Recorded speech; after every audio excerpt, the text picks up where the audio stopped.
बिस्मिल्लाहिर्रहमानिर्रहीम। ये वीडियो बनाने का मकसद मेरा ये है कि काफ़ी दोस्त और फ्रेंड्स वगैरह जो मेरे हैं और क्लाइंट भी काफ़ी हैं जो मुझसे पूछते रहते हैं, तो उनका कहने का मकसद ये था कि कोई अच्छा बिज़नेस वीज़ा आए तो हमें बताना।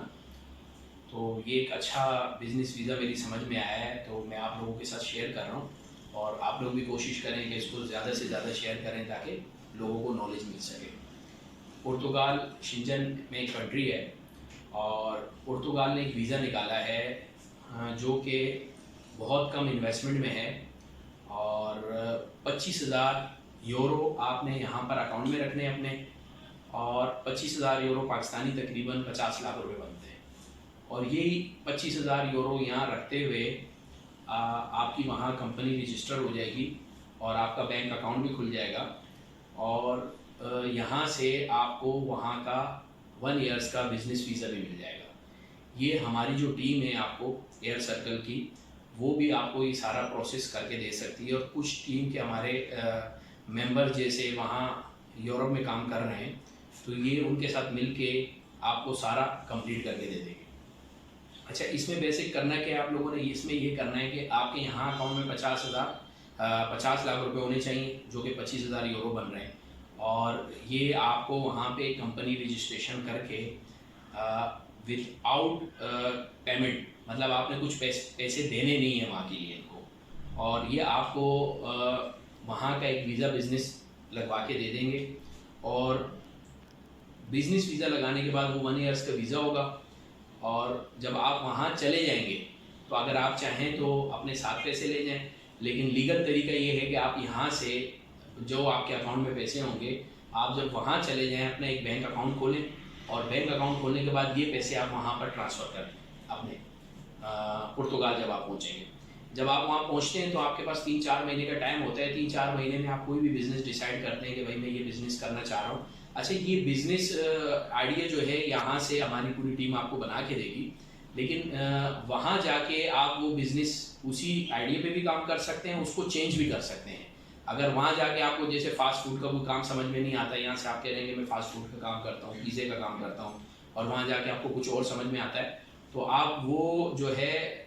सेकंड ऑप्शन आप उसको चेंज करके वहाँ पे जाके जो बिज़नेस आपको समझ में आए आप वो बिज़नेस स्टार्ट कर सकते हैं। और स्टार्ट करते ही आप जब अपना बिज़नेस स्टार्ट करते हैं, वहाँ की गवर्नमेंट को शो करते हैं कि मैंने ये बिज़नेस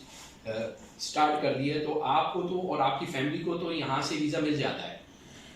बिज़नेस वीज़े पे आपके। लेकिन आप जब वहाँ बिज़नेस स्टार्ट करते हैं तो उस पर आपको वहाँ के नो वर्क परमिट मिलते हैं। वो नो वर्क परमिट का मकसद ये है कि अगर आप अपनी फैमिली मेम्बर्स में से किसी को बुलाना चाहें, जैसे भाइयों को, किसी रिलेटिव को या किसी फ्रेंड्स को, या ऐसे लोगों को जिसके बिना पे आप वहाँ काम करना चाहते हैं, या आपका यहाँ कोई स्टाफ हो आप उसको बुलाना चाहें, तो आप इन लोगों को वहाँ बुला सकते हैं। 9 लोगों का आपके पास उनकी गुंजाइश होती है यूरोप कंट्री में, और 9 लोगों को बुलाने के बाद आप उस बिज़नेस को वहाँ और अच्छा कर सकते हैं। अच्छा, ये 25,000 यूरो जो आपके वहाँ अकाउंट में पड़े हैं, अगर ये आपके पूरे साल वहाँ शो होते हैं कि आपका पूरा साल ये पेमेंट वहाँ आती है, आपने कोई बिज़नेस के लिए इसमें से जो निकालना चाहें ये भी वहाँ आपके अकाउंट में होते हैं, तो ये हर ईयर आपको वहाँ पर अपना वीज़ा रिन्यू करना पड़ेगा। और हर साल आप इन 9 लोगों को जिनको रखना चाहें, इनमें से अगर आप किसी को कैंसिल करके वापसी भेजना चाहें तो आप वापसी भी भेज सकते हैं, किसी और को भी बुला सकते हैं। और अगर इन्हीं को रखना चाहें तो इनको रिन्यूअल करते रहेंगे, रिन्यूअल आपके हाथ में होगा। और इसके अलावा आप हर साल का अगर टैक्स प्रॉपर भरते हैं तो 5 साल का टैक्स आपने प्रॉपर भर दिया तो 5 साल बाद ये आपको वहाँ पर परमानेंट कार्ड देते हैं, ये कि आप वहाँ के परमानेंट रेजिडेंट्स हो गए, ठीक है। अब उसमें ये है कि अगर 12 महीने आपका वो कार्ड रहता है, उसके बाद आप वहाँ पर पासपोर्ट लेने के हकदार हो जाते हैं। तो फिर 6 साल में आपकी मर्जी है, आप वहाँ दोबारा काम करना चाहें या आप अपना काम बढ़ाना चाहें या आप मूव करके पाकिस्तान आना चाहें। और वहाँ रहते हुए जब आपको बिज़नेस वीज़ा मिलता है तो उस कंट्री में आप लीगल होते हैं। उस कंट्री के 29 मुल्क हैं या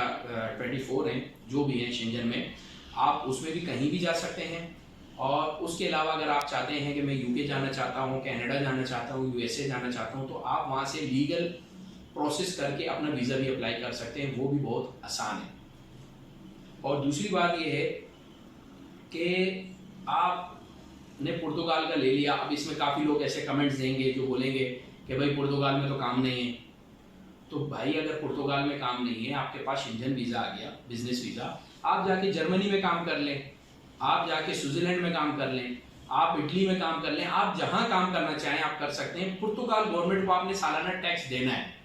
और वो सालाना टैक्स जब आप पुर्तगाल वाले को दे रहे हैं, उसके अलावा आप कहीं और बिजनेस कर रहे हैं जर्मनी में या कहीं भी, जाहिर बात है वहाँ भी आप अपनी बिजनेस रजिस्ट्रेशन करेंगे, वहाँ भी जो प्रॉपर टैक्स का तरीका होगा आप वो पे करेंगे। तो अगर आप चाहें उसकी ब्रांच एक जर्मनी में बना लें या जर्मनी में एक अलग बिजनेस करना चाहें, तो ये सब आप कर सकते हैं विद फैमिली के साथ। तो ये मुझे एक अच्छी चीज़ लगी, पता नहीं कि लोगों को समझ में आए या ना आए, लेकिन मुझे ये चीज़ बहुत समझ में आई, तो इसलिए मैंने ये वीडियो बनाई कि काफ़ी लोग को समझाने से बेहतर है कि जिसको देखना वो वीडियो देख लेगा, और इस वीडियो को ज़्यादा से ज़्यादा शेयर करेंगे तो अगर हो सके आपके काम नहीं आए किसी और के काम आ जाएगी। तो ये बात थी। और बाकी है कि और भी काफ़ी कंट्रीज़ ने वो निकाले हैं बिजनेस वीज़ा, यूके ने एक निकाला है विदाउट इन्वेस्टमेंट। तो मैं अपनी नेक्स्ट वीडियो में आपको बताऊंगा कि आप बगैर इन्वेस्टमेंट का यूके का वीज़ा भी ले सकते हैं, जिसमें आपको कोई इन्वेस्टमेंट नहीं करनी और आप बिजनेस वीज़ा यूके का भी ले सकते हैं।